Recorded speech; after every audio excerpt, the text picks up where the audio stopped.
Hey, welcome to the Runaways podcast. My name is Cody. On this episode, we're going to be talking about all the new spoilers. However, we're not going to do it like probably how all the other videos do and go through every card one by one. We're just going to talk about the stuff that we're excited about, the heroes, how we want to play them from, the first look, how we're thinking about building them. So, we're going to start prepping for Pro Tour next week. So we're kind of giving you a little peek behind the curtain of the stuff that we're excited about and probably working on for the first week, which should be pretty cool. Today, I am joined by Dan. I'm also joined by Pat. And for the first time, I'm joined by Naib. I do have a quick story, maybe a long story, about Naib. Naib and we kind of first met playing on Icelander Mirror. I think we had met a little bit before that, but the first game I really remember is we were playing an Icelander Mirror. He happens to be the only person I've ever tied with in any type of competitive event. And when Dan, Lucas, and I were all testing Icelander for Nationals coming up, and I played that game, and for some reason we just stalled out. We couldn't kill each other. But Naib played some pretty technical lines on cards that I wasn't used to seeing how they were played. And I learned I think two or three little tricks in the mirror that ended up kind of, I think, polishing our in game. Immediately afterwards, when I had a chance, I went to Dan and Lucas, hey, Naib played this card and this card in this way, and it kind of actually worked out in his favor to get a small edge that built up in the next couple of rounds. It's something that we should keep in mind for when we're playing our mirrors. And our mirrors were already pretty good, but adding some extra tech on top of that, I don't think the three of us ever lost a mirror from that point on in Nationals or the calling, which was pretty cool.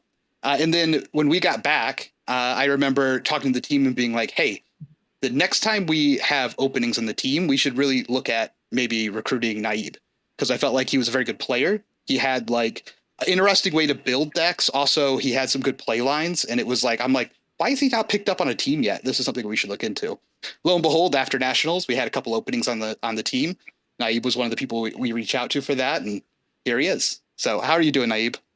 Hey, I'm doing well. That's a very long-winded intro to say, hey, you're the only jackass that drew with me at a game. I don't know if we're allowed to cuss or not, but, I'm glad to be your only one. I've drawn with multiple people, maybe 4 or 5 at this point, but happy we can give you your one draw of your career, and hopefully none more to come. Yeah, I notoriously play very fast to the point where it's been a job for me in the last several events to be I'm going to play slow. I need to play slower because I play way too quickly. But yeah, that was a cool way to, first be introduced or first play. But today, we're not going to, spend a lot of time on the intro because I don't think we have a ton to talk about, except for we just got all our spoilers, or most of them, that dropped in the last couple of days. Day 1, I think, was disappointing, at least for me. Day 2, I am fired up. I am super excited to play some of these heroes. I am excited to hear what you guys think after looking through the spoilers. What heroes stand out to you right away from the spoilers that we've seen? Don't all go at once. Yeah, for me, you guys know that I'm a notorious lover of K heroes. And so for me, Kasai and KO stand out the most. Although I am quite impressed with the way that they've seemed to, we haven't seen the entire set, but the way they've seemed to balance the set. I think Guardian will be strong. The overpower mechanic seems pretty strong in a set where there doesn't seem to be any D-reacts yet. There are very few attack reactions from what we've seen. And so I think every class, from the looks of it, has the ability to succeed, at least in limited, but from a constructed standpoint. I'm really loving KO just for the flavor, everything about that hero. The way that they've turned a hero that was initially, at least in Blitz, one of the highest variant heroes in the game into probably the most consistent brute we've ever seen. And then Kasai, just a very consistent warrior, both in her previous iteration and her current one. So I'm super excited about those two heroes. Yeah, I'll say that right off the bat, the fatigue player in me is immediately looking towards Victor Goldmane. I know in the last time I was on, I was excited for Betsy, but we haven't really got to see a lot of stuff that it's leading me towards Betsy. I know there's some cards Trounce is another one that I'm excited for, but I really want to see Victor Goldmane in a fatigue style deck, seeing if we can get to work with Miller's Grindstone and trying to, run people out of cards. That's Did you see? the main thing that I'm excited for. Do you see Betsy's helmet? I did see Betsy's helmet, the chapeau. I think it is good.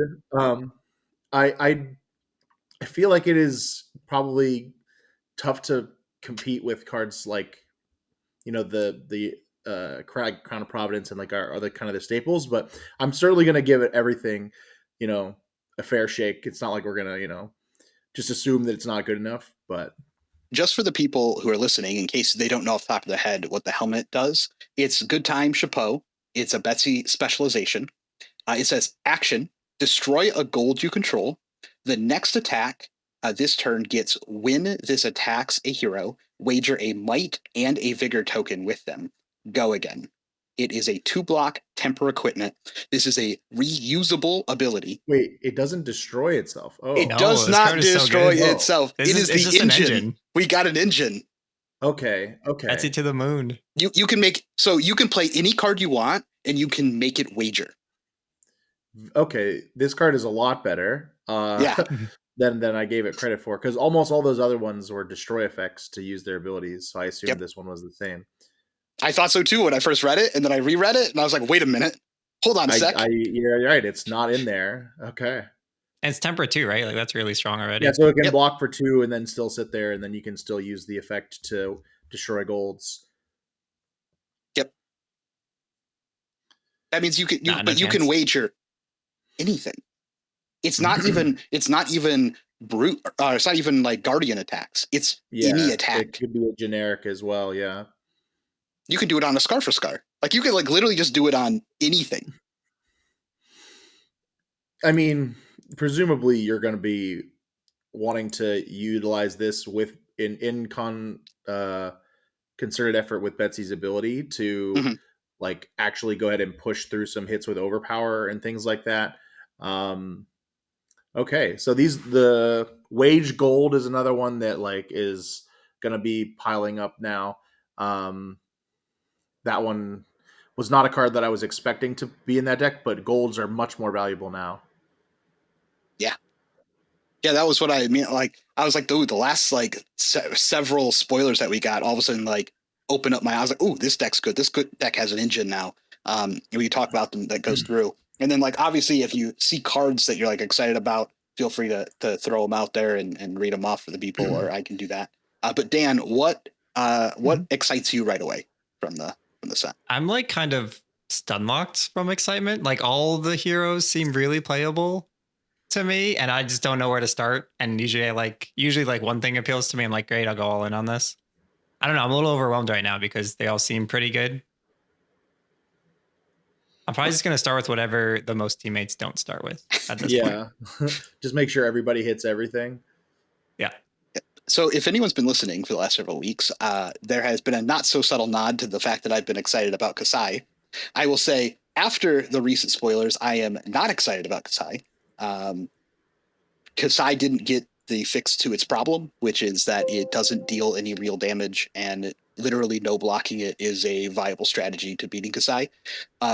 For people listening, this is recorded on Tuesday evening, so if all of a sudden some spoilers come out on the next day because we don't have the full set that resolves that issue, then I'm back on the Kasai bandwagon.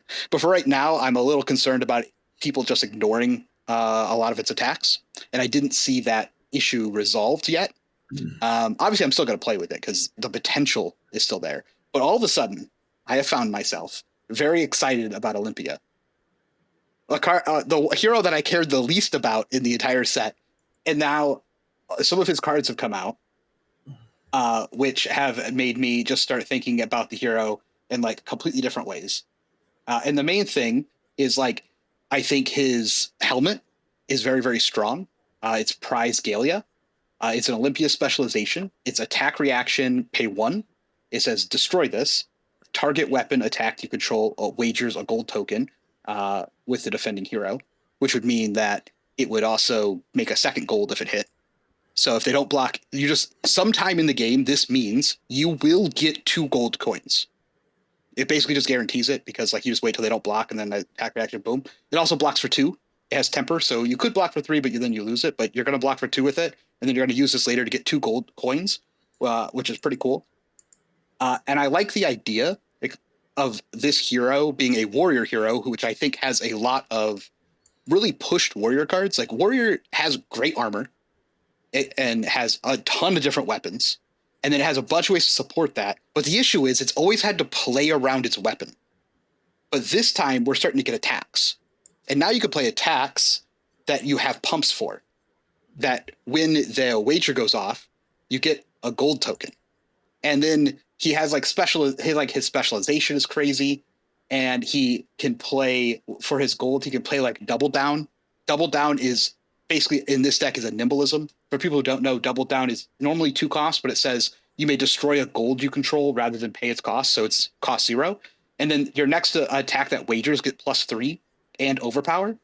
And then if this hero would create 1 or more tokens from the wager this turn, instead they create that many +1 of those tokens. So it would like get you 2 golds back, as far as I'm aware, or maybe it's just 1 because you only get that off of winning a wager. But just create as additional. It's basically a nimbleism. Nimbleism's already a good card. It's nimbleism with upside. It blocks for 3 even, so you don't even have that downside. Yeah. And so like I'm looking at this and I'm saying there's a lot of compounding factors around him for such a simple ability that are letting you play warrior in a different way than you were played before. You get to actually play attacks that are on rate, because he does have those that are coming out, that create additional value. But then he's the deck that gets to be tricky with attack reactions, where you can actually make your stuff hit. On top of that, the question is, what weapon does he run? Because he really didn't, in my opinion, get a weapon. So maybe you're running like Decimator Axe, so you have like double plans going on. You can attack with your axe for the other rounds, which pushes damage through. But he also like nullifies clash decks, which is pretty cool because he's going to have big attacks, unlike the most warriors. So he went from a deck I didn't care about at all to like, I think this is the first guy I'm going to build. Nice. Just because I like the compounding value that he seems to have and his ability to like make your opponents guess on what they can and can't do. And like when you have attack reactions, like take the upper hand that like really let you push anything, like you can be playing Command and Conquers in your deck, and like having this just 0 cost generic pump that also blocks for 3 is just another one that synergizes with Olympia really well that I'm really excited for. Yep. I mean, his specialization's crazy. So how crazy is his specialization? Like, are you casting it for 0 a lot? Or are you paying into it? Like, so his specialization being a blue, in my opinion, is just like already broken, because if your blue cards have this much utility, then they protect your hands when you get a 4 or 5 card hand that you typically wouldn't be able to do a lot with. These are like mana sinks for those hands that are like, now it's even pushed. Like being able to dump 3 into this is like busted. It's essentially a +3 that creates you an agility token, a gold token, a vigor token, and then another and then if you wagered, you get and then another gold token from his ability because you wagered. Mm-hmm. So like you're making 2 golds, an agility, a vigor, and you get +3. And like so you're playing 2 cards for +3 as an attack reaction. I think that what you said is the first thing is right. The nail on the head is the versatility of the card being blue and also blocking 3 and just like fixing your hands when you just overflow in resources. But like at its like own rate, it's not like absurdly above rate, but it's strong. It's just how much value you're going to get off these tokens. Yeah, it depends how much you value the gold, agility, and vigor token, right? Mm-hmm. Like how much is that actually worth? We don't really know. It's hard to evaluate those. Yeah, it should be enough, but like these decks typically have issues with being able to play all their cards or being able to push a good decks. Like Kasai is a huge problem with this. It's one of the reasons why I was hoping for something to help fix this issue. But it's like you get a 5 card hand and you're just like push 7 damage unless you block, and if you block, I get to push more. And like sometimes it's like push 10 damage, no on hits, except I make a gold, and like that's not good enough, right? I don't know about that. If you ever played Kasai in Blitz, the way that she's typically set up, she doesn't rely on reprise effects or your opponent blocking nearly as much as you would think. Kasai has always had a play pattern, and I think this play pattern has been maintained in the new Kasai hero identity of hitting with a weapon, giving a go again, and attacking again. The Kasai player has the agency to choose whether she overloads the first attack or the second one. And I think that's where the trickiness of the hero is going to come in. And that's one of the reasons I think Kasai is primed to be a very tricky hero to play against. Do you block the first attack and let her get one on hit, or do you block the second one, letting her get another on hit? You block none of the attacks. Because you have 40 health and not 20 in this format, so you can literally take about 7 of their attacks, and you can output more damage than them. That's been my issue in testing. Yeah, that's so far. that's really fair. But I don't think Kasai is trying to do that burst damage immediately. She plays very consistently. She'll do 7 on her turn, block 8 on yours. Keep doing that until she's built up enough gold or copper, and then she gets an immediate huge payoff. Right, her new race and army specialization. It's just bonkers if you're able to crack 5-6 gold. Your opponent's going to be stuck having to deal with 6 or 7 mercenaries. If they're a hero like Guardian, what do you do about that? That's just continuous damage, as if you're staring down an army of dragons almost. The best part is those dragons are unpoppable, which is a really cool part about Kasai. Yeah, and she has Crown of Seeds at home, which is the boots. Block for 1 every round is very strong, especially on 4 breakpoints. It's just busted. Yeah, and it's just built into her kit of attacking twice with swords. The really cool thing now, I think, is, whereas you had to stick to Centauri Sabers in the past, they have so many options now, and that's for all the classes. There's just multiple options for one-handed weapons. Are you guys excited about any of these weapons? I know Ball Breaker is a crowd favorite. Is there anything that sticks out to you guys? Ball Breaker is really good. It's really, really good. Especially for Levia and stuff. Oh, because you can play a shield now. Oh. Yeah, you can. You can play the generic 1-point armor. For Levia specifically, the card that has really stuck out to me is Clash of Agility, as just a very good 6 power to on rate 2 for 6 card that has a very good chance of when you block with it, making that agility token so that you can make some 4 card hands or 3 card hands extend with your really good curve of 1 into 2. Yeah, I mean the Clash cards are the Clash of Might, the Clash of the etc. Those cards are great. Yeah. I mean, assuming you can clash and win, right? Yeah. Assuming you win the clashes, but yes, I mean we're presuming that you're going to be winning clashes, but it's going to be a thing now. Are you going to be bringing your poppers in the matchups where the decks are playing clashes just to give yourself a better chance of winning clashes? It's going to be a really interesting thing to see how people approach this new mechanic. Yeah, how do we feel about this mechanic? At perfunctory glance, it seems as if the mechanic is built for these bigger heroes. Warrior, Brute, but having watched a few games, it feels like you lose your clash 50% of the time, even if you're teched with these big beefy boys in your deck. I know, Cody, you've played around with a bunch of the new cards so far. Has that been your experience, or how does clash actually feel? So my opinion is that if I could be the only if it was not a Guardian meta, then clash is probably the most broken mechanic in the game. Currently, it feels that powerful, especially when you're playing Victor and you're just Clash, draw a card because I made a gold, and you're doing all the shenanigans, and that stuff's busted. And when you're playing not in a Guardian meta and you're the only one doing it, it's way pushed.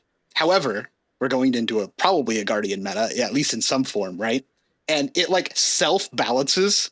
Assuming other people are trying to do the same thing you are. It's this very it's way different than what we've seen with other decks where they can push it a little harder than they're supposed to be because it self corrects against the field. There's several times where if you're just clashing and flipping back and forth with your opponent because they also have big attacks, it's not very good, right? You can't just be your opponent can't just be winning your clashes. But if I was the only person allowed to play Victor, oh my god, the deck would just run things over, in my opinion.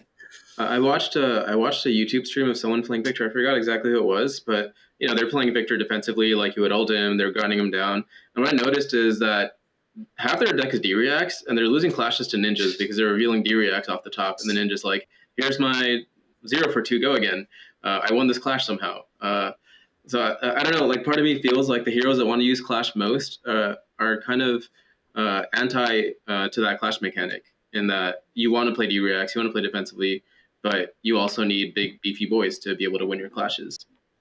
Yeah, that's why the clash of cards that are clashing and they are 6 power cards. Those are the ones that I think that are kind of free includes. Like they don't really hurt your deck at all to include them. But I do think that there's, like you're saying, talking about the certain point where you go past the number. Like whenever we had to get our Starvo calculators out when we were trying to do our numbers for fuses, but we're going to be now getting our numbers out to be like, okay, how many of these non-attack cards can I even play in my deck if I'm trying to reliably win clashes? No, I agree. I think there are some cards though that, like the block 4 clash make a gold card, that just like it's so good it doesn't matter if it only hits 50% of the time, right? Like it draws you a card it blocks for 4, then draws you a card. It's like it's like a 7-point card. Yeah, it's just disgusting, and it makes you a gold. Like you're not even accounting the gold. So if you count the gold as a card in as a resource, then it's like an 8-point card. Maybe higher because the gold now has utility as well. So maybe it's more 9 or 10-point card when the clash hits, which is like on defense, which is disgusting, right? And its failure point is it's blocked a snatch. It blocked 4. Yeah, exactly. Yeah. Well, it blocked for 4 and gave them a gold, right? But most times it's not one-sided, right? They get a gold out of the deal. Yep. Okay. Although I guess if you're not a hero that's primed to make use of that gold, let's say a ninja wins a clash, then maybe it's not the worst if they have that gold. Like, what are you going to do? I think that's the biggest thing.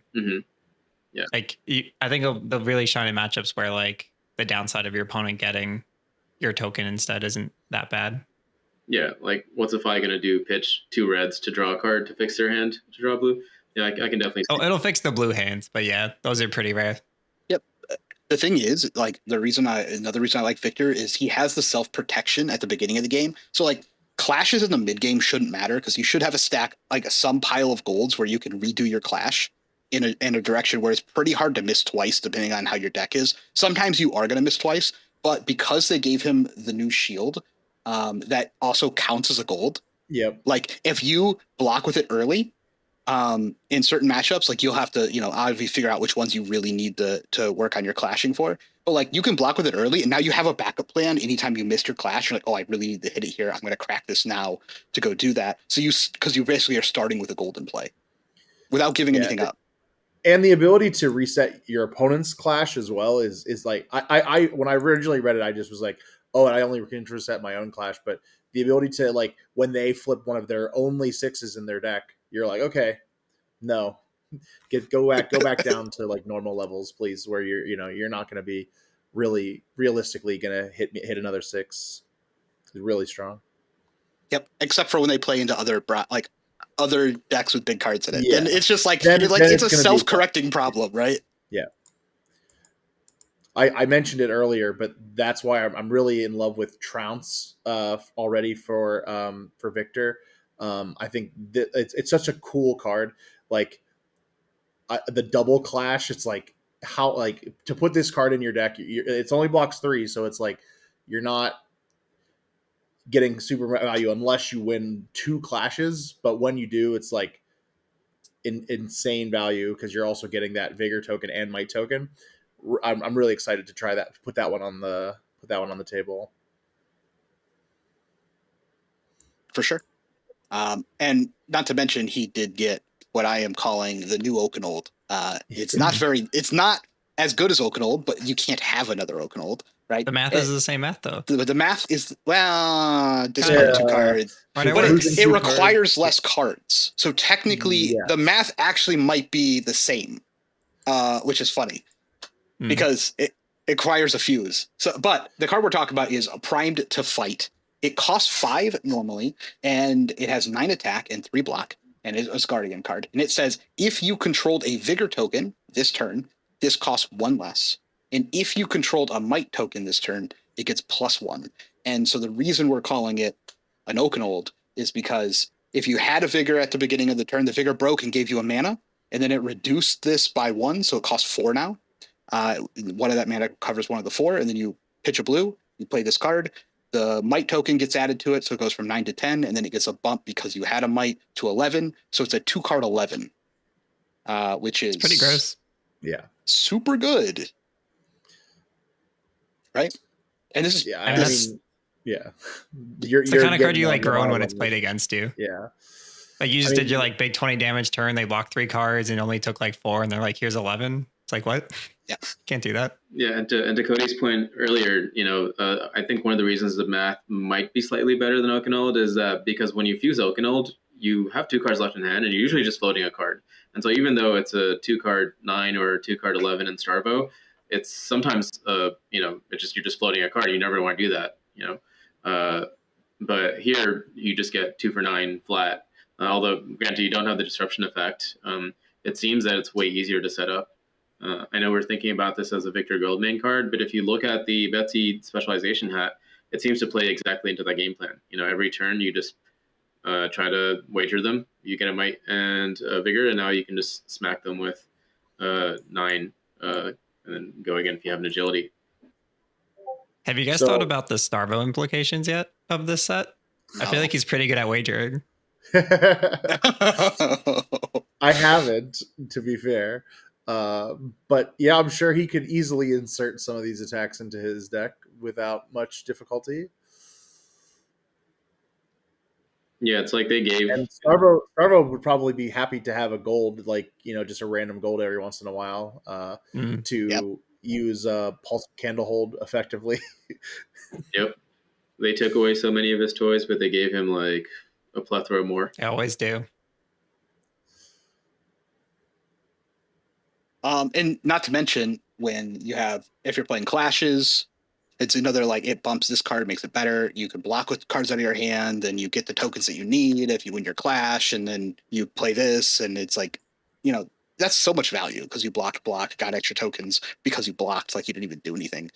You win your clash, and then you play this, and you're just like, like, it was like all of these cards got released roughly at the same time today, and I went from like this set's like meh to I went to I see what's happening here. This stuff is compounding into a way that's like pretty enjoyable.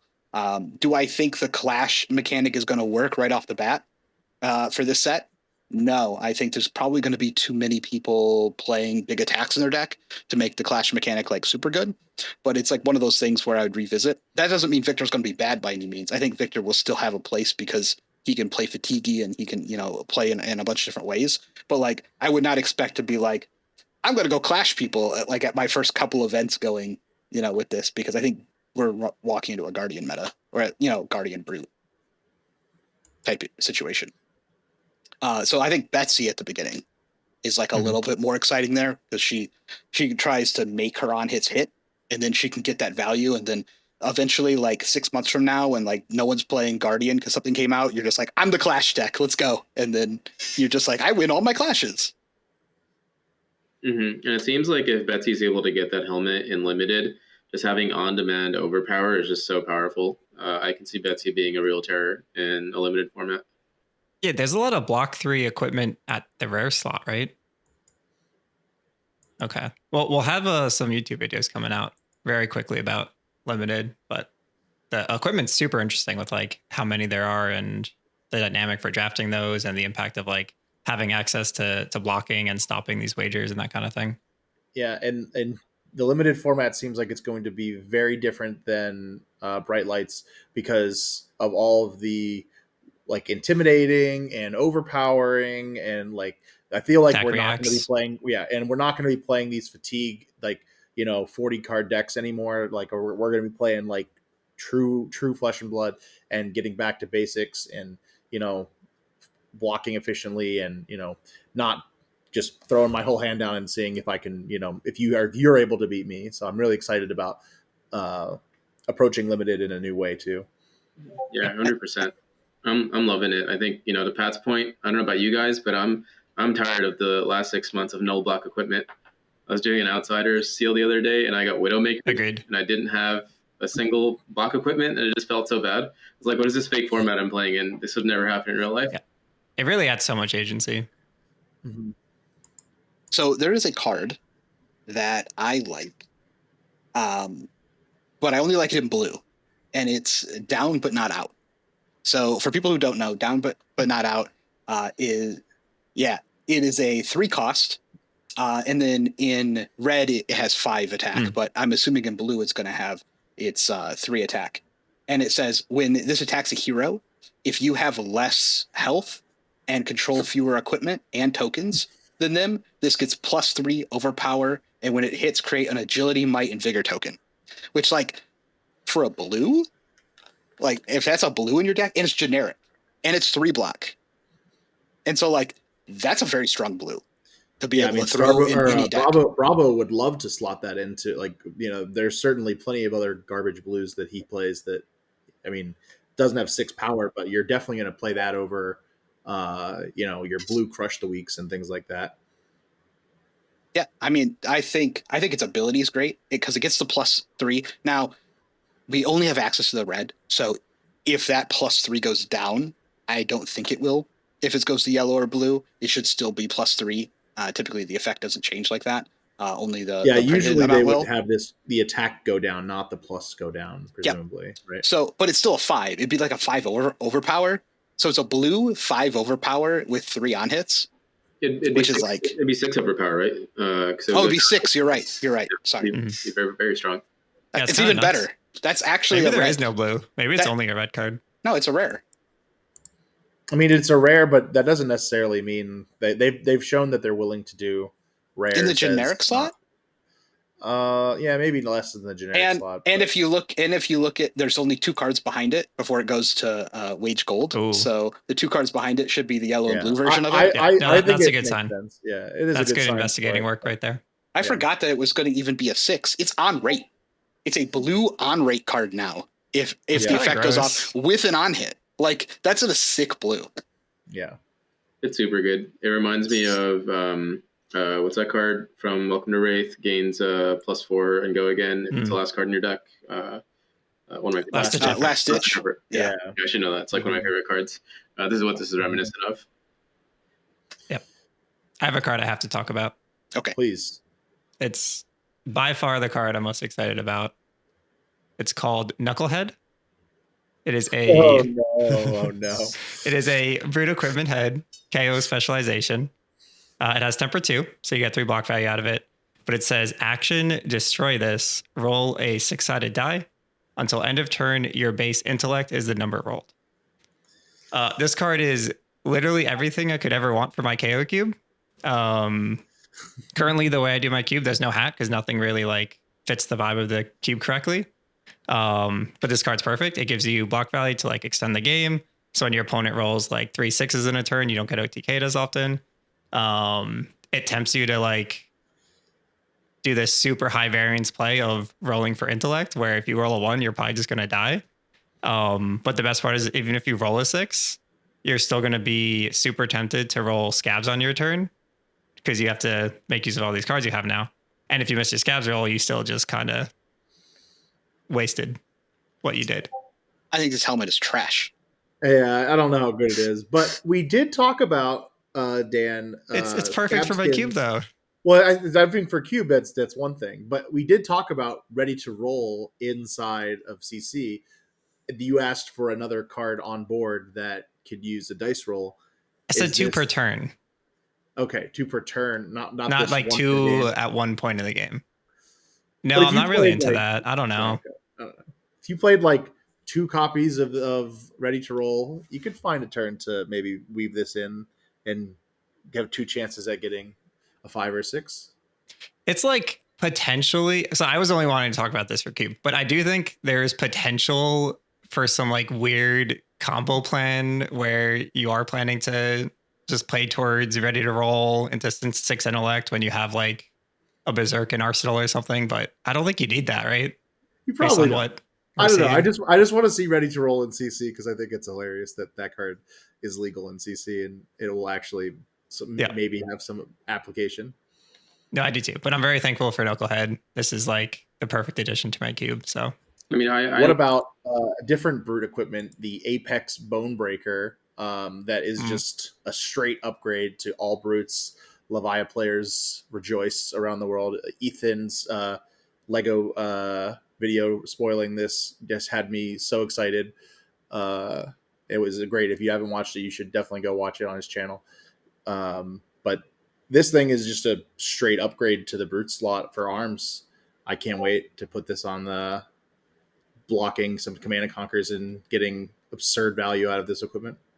There's just so many good numbers in this set. Like it's crazy. Like I feel like the past couple sets, it's been like a bunch of these like 1 card 5 value cards that you have to like work really hard for, and the cap was always 5. And I was like, I don't want to work for 5. And this set is just like, no, you get 5 for free. If you work for it, you get 8. It's like, great. Do card 11. Why not? Yeah, remember when Spring Load was a bomb in a set? That card was so disgusting in draft. Yeah. We were excited to play Spring Load, like very excited. Mm-hmm. Oh. I mean, this card is solid. But the one drawback is by playing this card, you give up the ability to roll as freely as we would in the past. And so in a way, it inadvertently fixes the variance problem in Brute, and that it disincentivizes you from rolling from here on out. And that's all I want. Yeah, no that's true. You're just like putting out this extra thing. And it's not like you could not have Goliath Gauntlet in your deck, or Gambush Gloves, excuse me, in your deck to, play in different matchups. But it's like when we're playing cards like Cloak of Darkness or Grasp of Darkness to block, this card is just way better. I mean, Brute just has a fridge now. I never thought I'd see the day. Oh, yeah. Mm-hmm. Cody said that Knucklehead is everywhere. Yeah, Cody was saying that Knucklehead is trash, but like I was thinking, how spoiled are we? This is a card that blocks 3 without any text. Remember in the first set when Arcanine Skullcap was like the best card ever? This is just like on rate better than that. Not to mention, this is just every judge's least favorite card in the world. It's like you just finished giving a guy IP2 and then he just goes back up to 6 cards. OP, dude. Well, it says your base intellect is changed. So I believe if you had an IP penalty, it would change your... Yeah, you get -1 on whatever you roll. Yeah. So you could have a 0 hand size if you had an IP if you roll a 1, you could have a 0 intellect and just die. We should probably touch on the new generic legendary, right? The scale. It's a hot topic. Oh yeah, for sure. The balance of justice. Yep. My take is pretty uninteresting. I think if you find a way to draw a card, then that's better than Crown of Providence. It's the best helmet. You want to read the card for the people at home? Can someone else read the card? Yeah, it's a 2-block generic headpiece. It has the ability instant, destroy this, draw a card, activate this ability only if an opponent has drawn 2 or more cards this turn. And it has a new keyword, guard well, that says when the combat chain closes, if this card defended, put minus counters on it equal to its defense value. So it will basically block for 2 and then immediately go down to 0. And then it still sits in play. So if you're comparing it to Crown of Providence, you will be able to, instead of cycling your arsenal to draw a card to block on your opponent's Art of War turn, you can just, if you've already blocked with this for 2, you can then destroy it, draw another card to block on their crazy turn and get pretty good value. I think that it's going to be a very good card.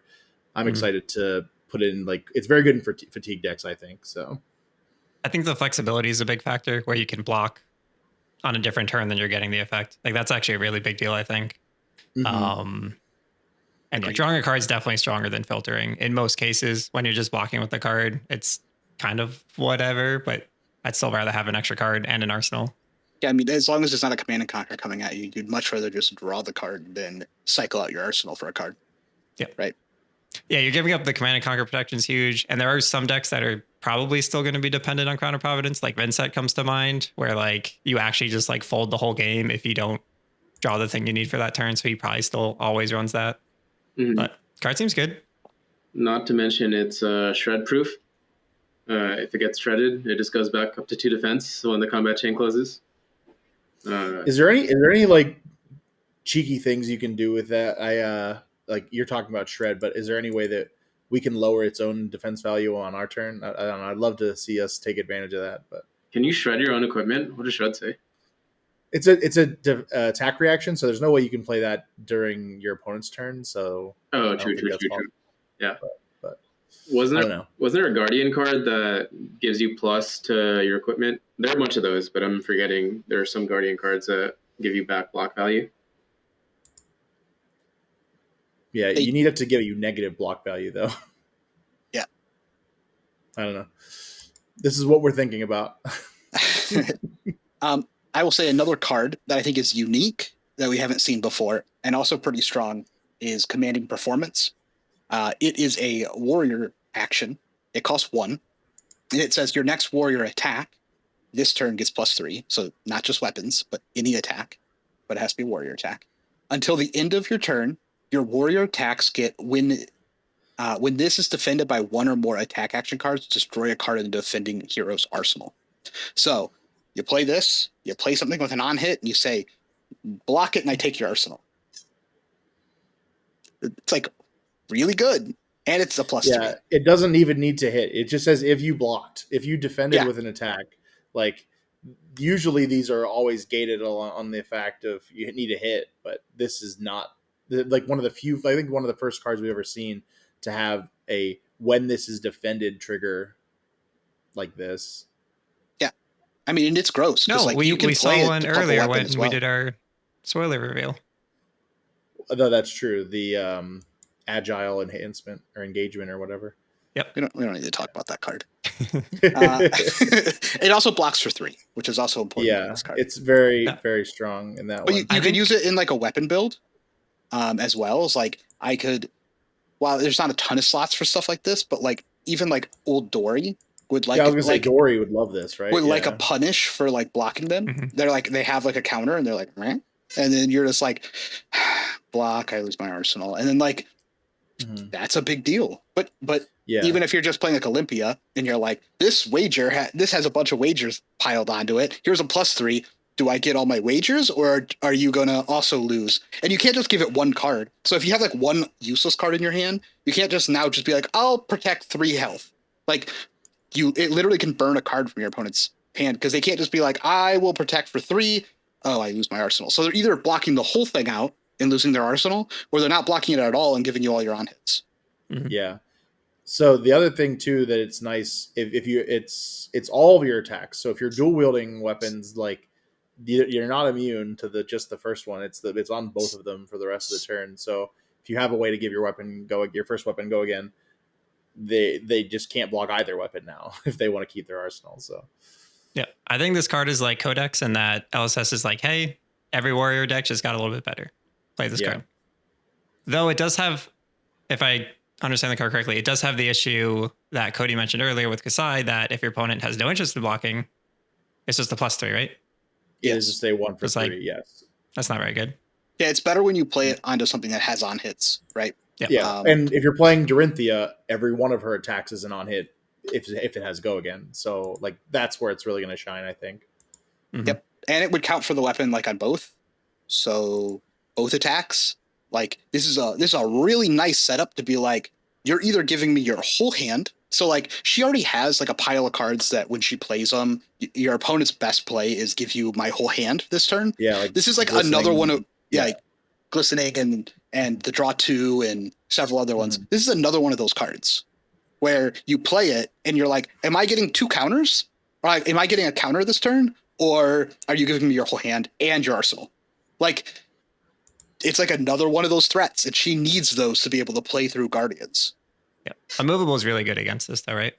Yes. Of course. Yeah. That's like hard counters. Like, yeah, I don't care. No blocks. Yeah, dereacted arsenal hard counters this. Moving on. Well, sync below, not really, right? Because it's when you defend, you lose. When you defend with an attack action card. When you defend with an attack action card. So yeah. So if you can't like cover the attack, or if you can't cover it with the sync alone, then sync's kind of stuck there for a turn. Yeah, and presumably you won't be able to because it's going to have +3. So yeah. Speaking about, I think blown up arsenals. What do you guys think about this nasty surprise? It seems like we're finally getting counterplay to all these disruption effects.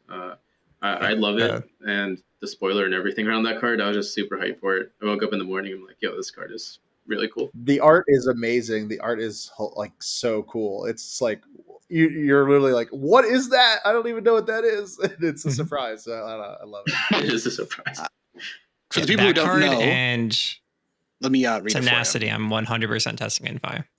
Tenacity, I as a fatigue player, I am terrified to play against Tenacity. This card is going to get so much value. It's going to be like a 0 for 7, like in the lot, without like doing a lot of work against fatigue decks.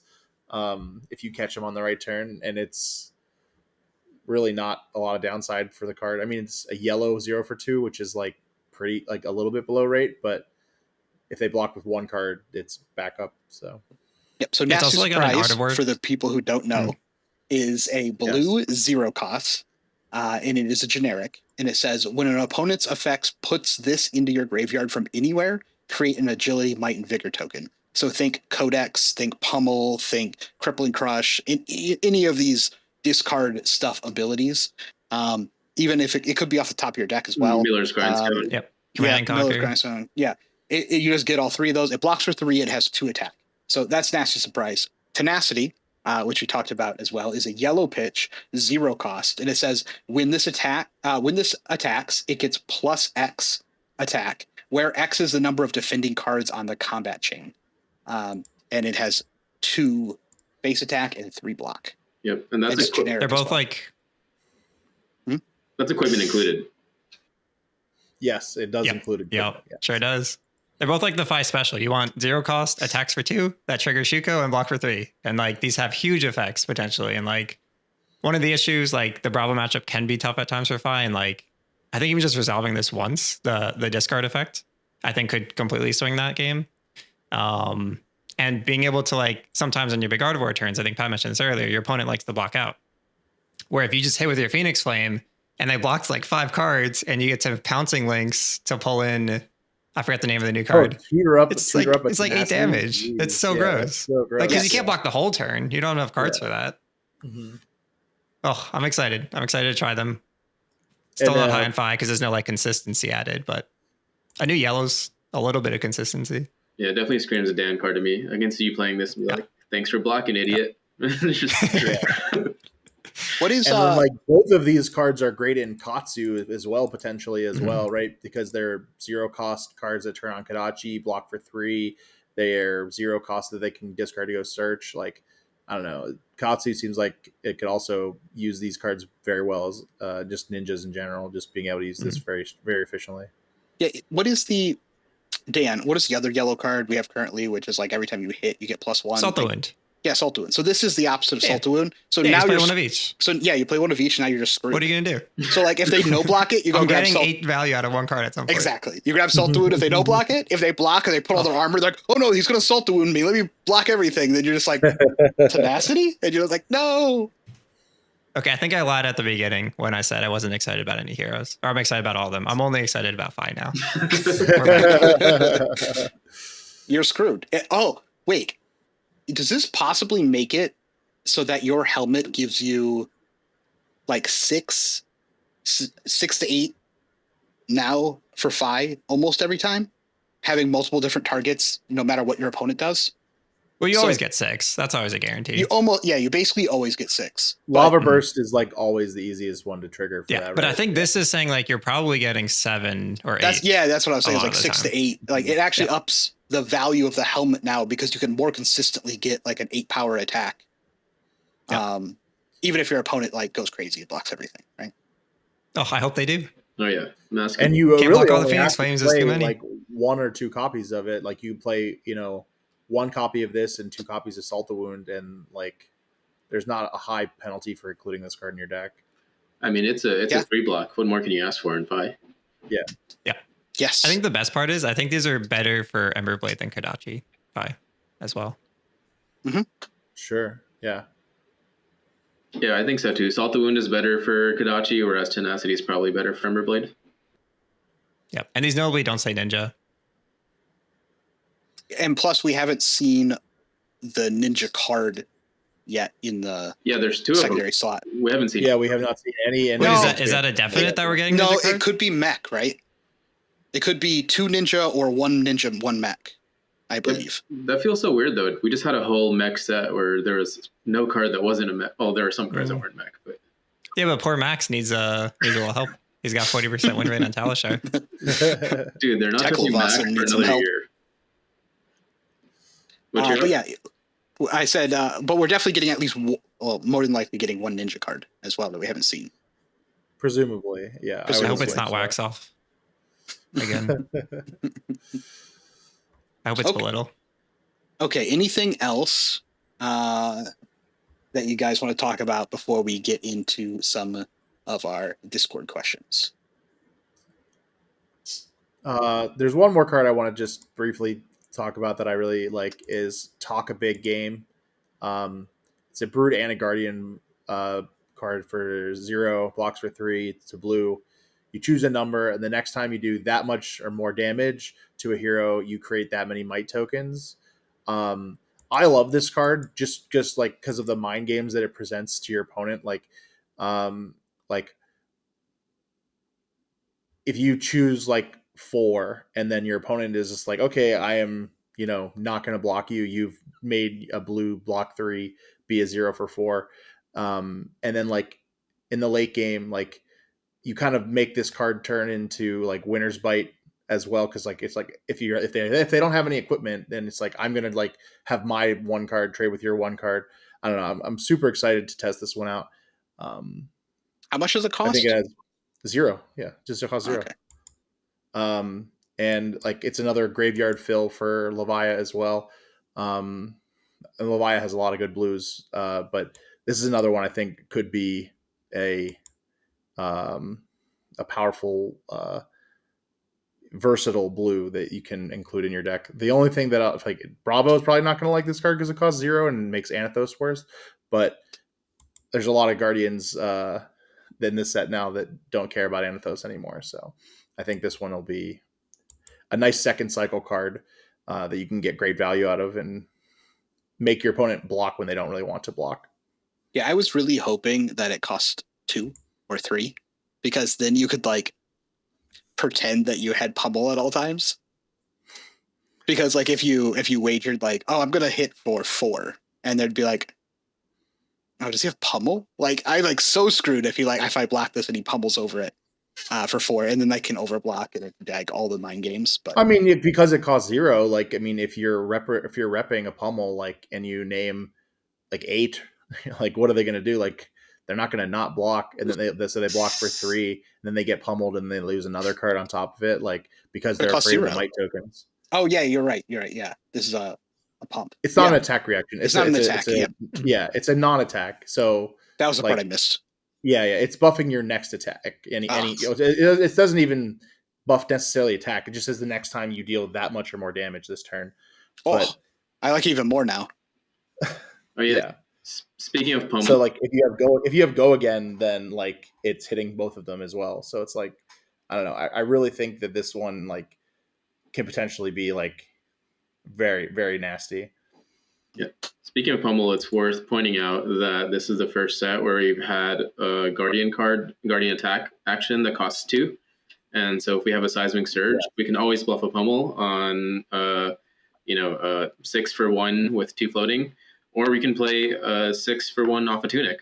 So I just think those cards, being guardian cards and being 2 cost, are just phenomenal. Maybe not in one of these decks, but definitely in something like Valda and Blitz. Like I'm just super excited for the implications that we have there, where she can just play super on-rate cards with seismic surges, have more draw engine, and I'm sure these cards will find their way into some brews over the coming months. Agreed. Okay. Well, I am excited to start building with these heroes. I'm sure Talishar will be up to date soon, and we can play with them in their partial state, because I need to get some Olympia going, though I'm just sad that we don't have a spear. I think he should have a spear. Yeah, what if that's the Fabled?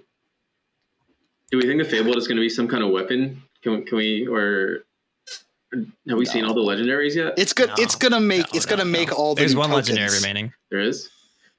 Yeah, we have one of each class and a generic. but the Guardian legendary is specialization. Oh, interesting. So it could be generic. It could be Guardian. It could be expansion slot even, right? Guardian Warrior Spear? Is that what we're getting? No. I hope so, but I don't think so. Yeah, I'm really bummed out at the lack of spears in this set, honestly. All the art I has hope it's spears just on another it. silly KO card. Oh, maybe it's a KO gem. You just roll a d6 when you pitch it. make that many resources. No, that's it. You just roll a d6. That's the only effect. Just roll a d6. I would be so happy. Okay, so next we have some podcast questions. This is asked by members of our premium Discord. If you would like to ask questions on the podcast, feel free to join the premium Discord. The link is in the show notes below. So the first question here, coming from Millen, is: do you think in the past few sets, legendary equipment text is more like something that would be printed as a Majestic? I did see this idea floating around on Twitter a little bit that the current legendary equipment that we've been getting is stuff that we would normally have gotten at the Majestic level. What do you guys think about that? Is it happening? Does it matter? What is there an example that? Or I'm just trying to like. My first thought is like we got spoiled with Crucible of War because those Majestic equipment were legendary quality equipment, right? They like changed how all the decks at that time functioned. Like Dread Scythe or something? Like No. Like Courage of Bladehold, like Scalata. Okay, sure. They're usually Crater like, Fist. I think it's usually destroy equipment are like Majestics, and then legendary are like reuse equipment. That's how they kind of used to do it. Or they were break equipment that was like way pushed. Think of like Husk or something like that, right? But for the most part, it was like, tunics and your Arcanite skull caps and stuff like that, which were like things that were reusable or had some reusability type of component to it. Was in like a legendary slot, and then anything that broke, like most of the things that like would just blow themselves up were Majestic slots. It seems like since we've powered down the game, I think they've just gotten rid of that formula. We really don't have stick around cards anymore for the most part. Like Shuko is another good example of like a legendary. I think Uprising that's was like the last time. Yeah, because like Coordinate Peak too. Yep. But I don't think this is an issue. Like I just don't think. Yeah. I don't think it matters, right? As long as the cards are playable in the legendary slot, I think that's really all that matters. I think it's a financial issue. I think like people were, bummed that legendaries are now like $5 to $10 cards potentially, where Majestics are like $50. Yeah, it is. I don't really care either way, but I understand why you would. I think that affordability is something that they're definitely taking into account with the amount of times that they've reprinted cards and the just pure numbers of cards that they've created. But I'm not super concerned about the rarities of my cards that I'm playing when I'm building my decks. So it doesn't really bother me that much. But like, as Cody said, like there's a rare like build around Betsy headpiece now. Like, I mean, because that card was a rare, I assumed it destroyed itself. Like it is like those are the types of things that we're thinking about. But like it shows that I don't think that LSS has any necessarily tie to keeping that as the way they're going to continue to make their cards. I think they're trying to balance it around draft. I was going to say that. I think they're pushing draft, so it's like powerful like Uprising, but not degenerate go second win game. Mm-hmm. Yeah, I'm all for it. I think this is the first that we've had in a while where the equipment are just like super impactful. I think the last we saw was maybe equipment that were reasonable to get were probably in Monarch with the equipment, some of them the arm pieces being bombs. Since then, they've been fairly generic, not really as impactful unless you somehow pulled a Flamescale Furnace in your draft. I've seen someone pass a Flamescale Furnace at a Golden pass Flamescale Furnace. He passed it. yeah. I still 3-0'd that draft. It's still 3-0'd that draft. Yeah, that's wild. But here, I think the equipment are meant to stay, and we're meant to draft around them. Not only equipment, but weapons as well. That new parry weapon, that's a really cool mechanic we haven't seen before. Just really cool, not main deck play patterns that we're seeing, if that makes sense. Yep. Next question here is from Ham. And with all the specializations that have been spoiled, which is your favorite? And what do you feel is the strongest, have most potential? Favorite's got to be Knucklehead, right, Dan? Yeah, not close on the favorite. It's Knucklehead. there's no answer. I Yeah, really I mean, like the strongest is hard to answer, I think. I really like Golden Sun. I think Golden Sun is really powerful for Victor. You have the on reveal a clash, draw a card if you win the clash, basically, because you're going to be creating a gold on your opponent's turn. And then the actual attack itself is pretty strong as long as you have a Seismic Surge or a bigger token. And because you have the new shield giving you a gold, this is going to be, a 2-card 10 overpower a lot of the time. It is a yellow, which is kind of a downside, but I don't know. I'm really excited for this one. I think it's going to be really strong for Victor. Pat, I think the question is asking specifically about the specialization hats. Oh, the hats. I'm sorry. Oh, is it hats? Yeah. I thought there was specialization in general. My apologies. Same. I also thought the same thing. All of the hats are really good. Prized Galea is my favorite. We talked about it earlier. That's just a reaction. It's just so annoying. It's always annoying when the deck's just sitting there with a thing that they could do at any time.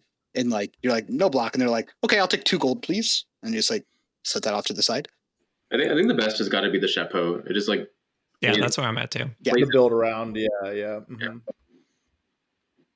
The Chapeau's gross. It doesn't break itself. The fact that Pat thought it was bad because he assumed it is, but it wasn't.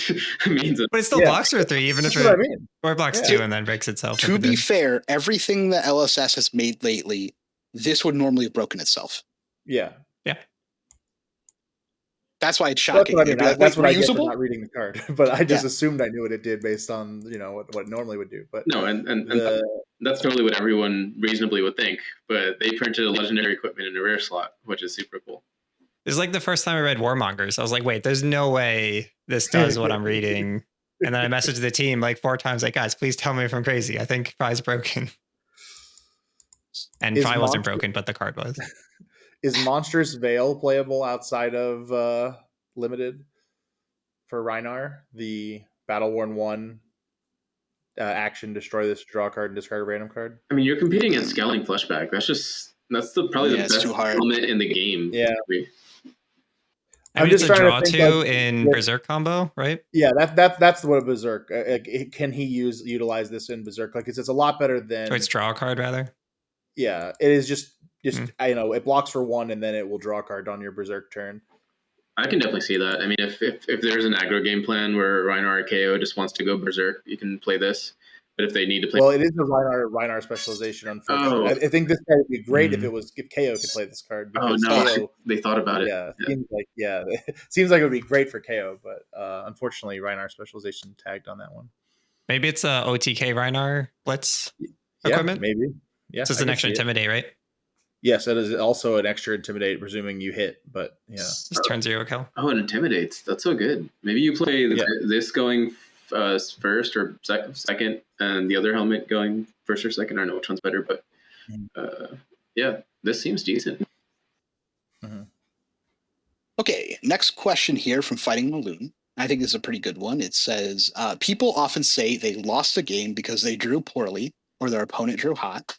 What are some things that top players do to win games even when they hit bad deck variants?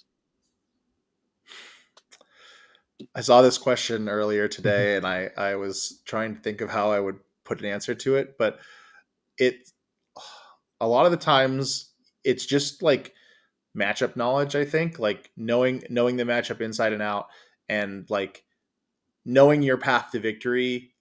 Even when you draw these, what Fino would call a cursed hand, where you draw this unplayable hand, and you're like, okay, what does this do for my long-term plan? I'm going to be behind for a while. How am I going to be able to find a spot where I can try to turn the corner back and get the momentum back in my favor? And it happens a lot more than you think, where you're trying to navigate these hands. But that's the one thing that I love about Flesh and Blood is that I hardly ever hear, after games are over from people on our team, at least, because we're kind of evaluating the game very different level a lot of the times, is that you don't hear, oh, I got so unlucky this last game. And it's always like, man, what could I have done better this game? Like what decisions could I have made, to, maybe give myself a couple percentage points to maybe win the game when you do lose. Yeah, I think correcting that mindset enables you after the game to identify what you could have done differently and do that the next time. But also, like, I feel like if you're having the mindset of like variance is always a big factor, you're probably like clouding your judgment a little bit for how to play out of bad variance. Besides that, like to Pat's point, it's like you play to your outs, like understanding all of your outs really well and like which is most likely to lead to winning when you're down variance is like huge. An easy example is like Max. You could be getting completely beat up on, you're like about to die, but all you have to do is assemble the stupid suit. Just like keep blocking until you find it. And if you get in the suit, you might just win the game just because you played one card.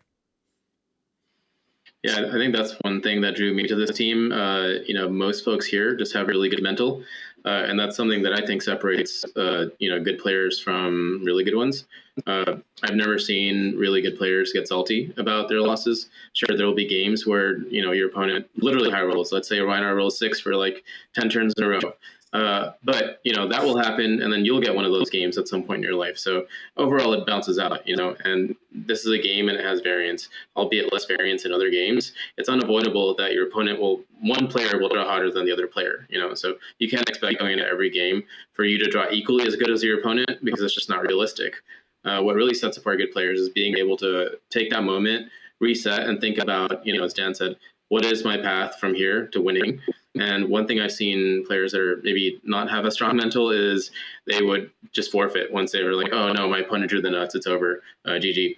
But this game rewards resilience and it rewards playing until the last drop of blood, so to speak. And so if you're able to play it out, there are often chances where your opponent will make a mistake and you'll just win. And this is a key component that I've seen in the best players in this game. And anyone who thinks otherwise has not played at high levels and witnesses themselves. Probably Michael Fong is, I think, the best resilient player that I've seen this in. I've seen him just like lost totally, like no way to win and just keeps playing. And then his opponent makes a mistake and then he wins. Yeah, I'm going to take a slightly different approach to this. First of all, most top players don't play decks in which they just straight up lose via variance. It's why when you hear a lot of like the top level players say that the deck's good, but they're not going to take it to a tournament. For example, you hear Dan always talk about how Phi is like decent, but like he's not going to bring it because Phi is a variance deck. And Phi is a deck that it doesn't matter how well you play in some cases, you just lose to the variance of the top 20 cards of your deck. And top players are just not going to play decks that function that way. And for example, that's why it's not a surprise that Phi won Worlds. But when 40 people in the room bring Phi, there's going to be some Phi players who run into the opposite form of that variance. And when you take decks like that, you're asking the world essentially, hey, can I be one of those people who runs in the top level variance for the tournament? And most consistent top level players are not going to be willing to take that risk, that they're just flipping their tournament chances into a variance. And that's not to say there's no skill in Phi. There's 100% a lot of skill in Phi. But when you're playing at the top level against other top level players, you're trying to reduce your deck variance as low as you can in order to play perfectly and have that like work out to getting you wins. So a lot of top players will then gravitate towards consistent, good decks. So that is one of the ways that players will avoid having just I lose to variance. They will not play variance decks. The other way is they just lose to variance. So that is like a thing that top players do. It's why you see them not top every event or win every event. Sometimes you just lose to variance. I will say this, if you're not playing at the highest level, you should never consider your losses to variance. And this is like a different type of mentality. Once you get to a very high level of play, it's like the only times you can kind of consider that you lost the variance. Other than that, you should have the same mentality of, hey, what could I have done better? You will get to a skill level in the game where you will look at your game and say, there is nothing I could have done better. But for most people, and most of the time, you will never get to that point. Yeah, like it's a really hard spot to be in. And I think that there's maybe one handful of people in the game that play that to that ability right now. There's not. I would say almost everyone here has that ability. Just not every game. You will 100% have games that you play to a near perfect level, but do you just lose to variance, and that is acceptable, right? Like, right. I mean, I will say my Worlds run, and people have heard this. I lost.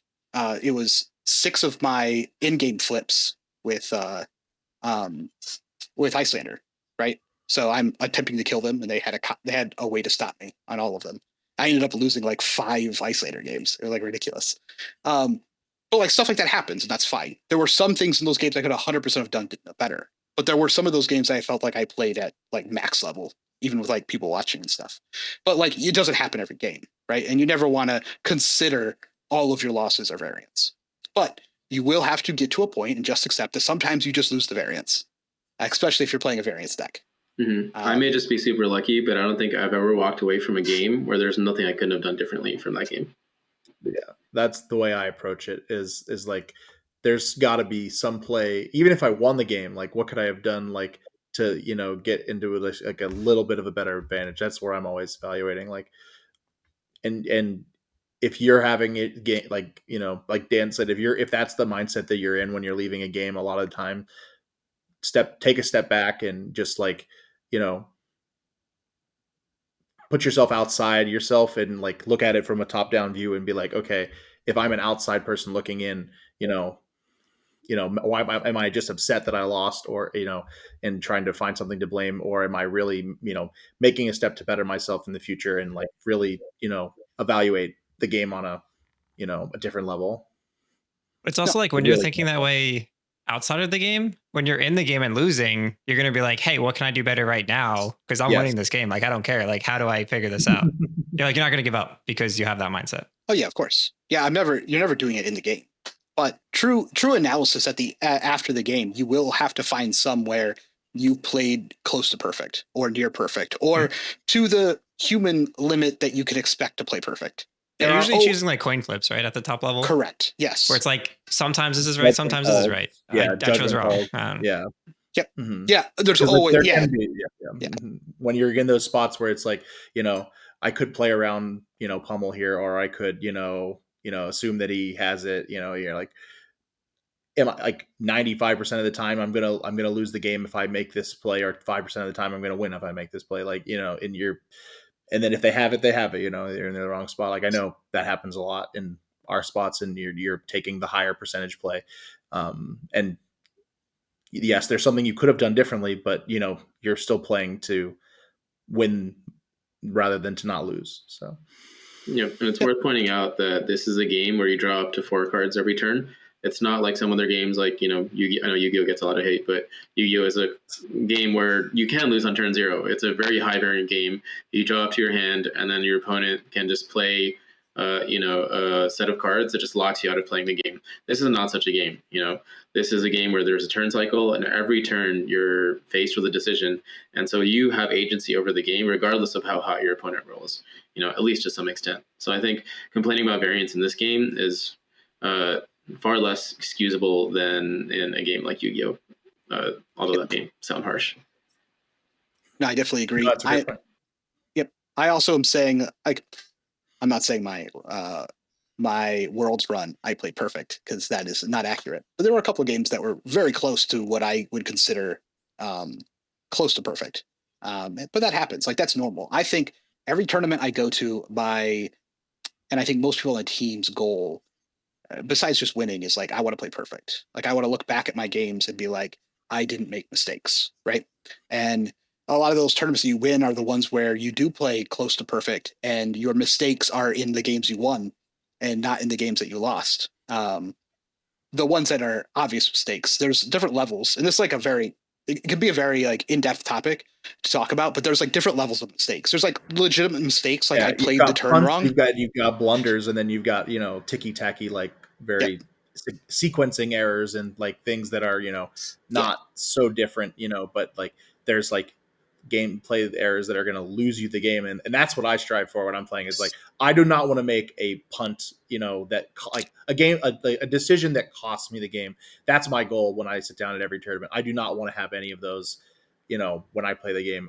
Playing perfectly, sure, that's a great goal to aspire to, but realistically, especially if you are still like getting good at the game and learning and getting better, that's the one that I think that is a more realistic goal for probably 85% of the players playing the game. Yep. And then I agree. Like, don't punt. That's like the biggest one, right? It's easy to say. But it's easy to say. But I agree. Those are like legitimate mistakes. And then a lot of the Mhm. mistakes are just like, they could be little things. They could be like, I blocked with the wrong card here. If I had kept this one, that's like a small mistake, but it's you can identify that.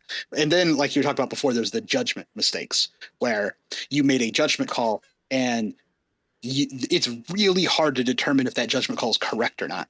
And a lot of that comes from knowledge of the game. Sometimes you'll make a judgment call of like, hey, I can't block pummel here because if I block pummel here, I lose the game. But that might not be always right.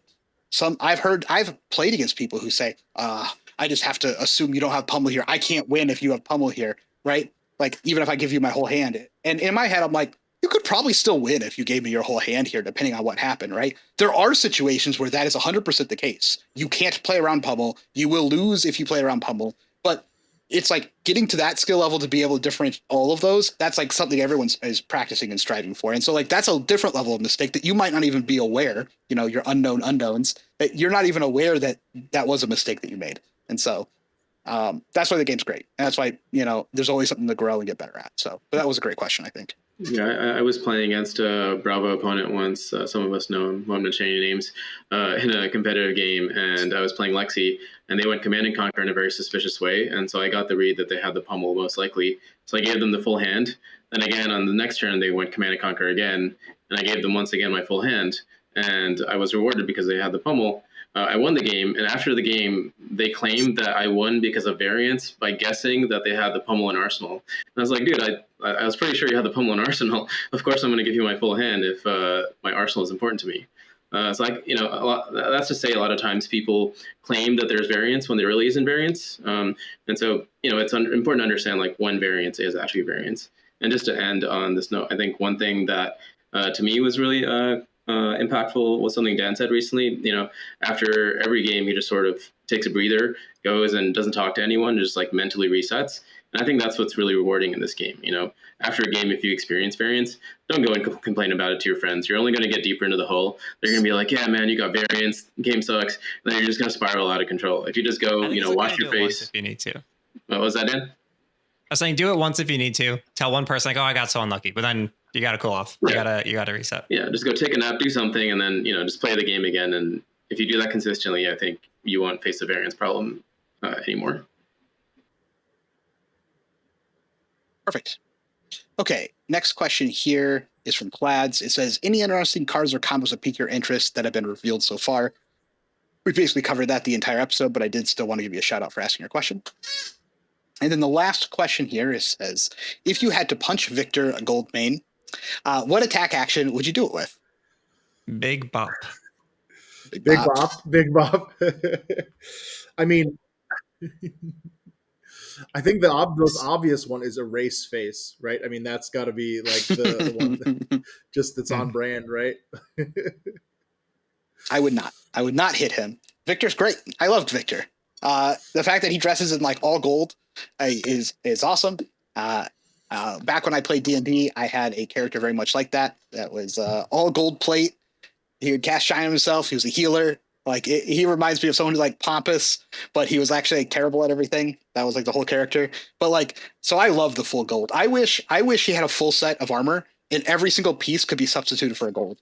That's what I thought they were going to do when I saw the shield. I was like, oh, he's going to get a helmet and it's also going to be a gold and a chest piece and that's also a gold. And like, I thought that would be great. Flavor-wise, that'd be awesome. I don't know about power-wise. Yeah, it'd probably be too powerful, but still. There's always future expansion slots. Mm-hmm. Yeah, exactly. Right? Just win enough events so you can gold foil out his entire equipment slot. Yeah, there you go. My answer, I would probably throw mysterious meeps at him. Some meeps? Yep. Some meeps? Hit him with the meeps.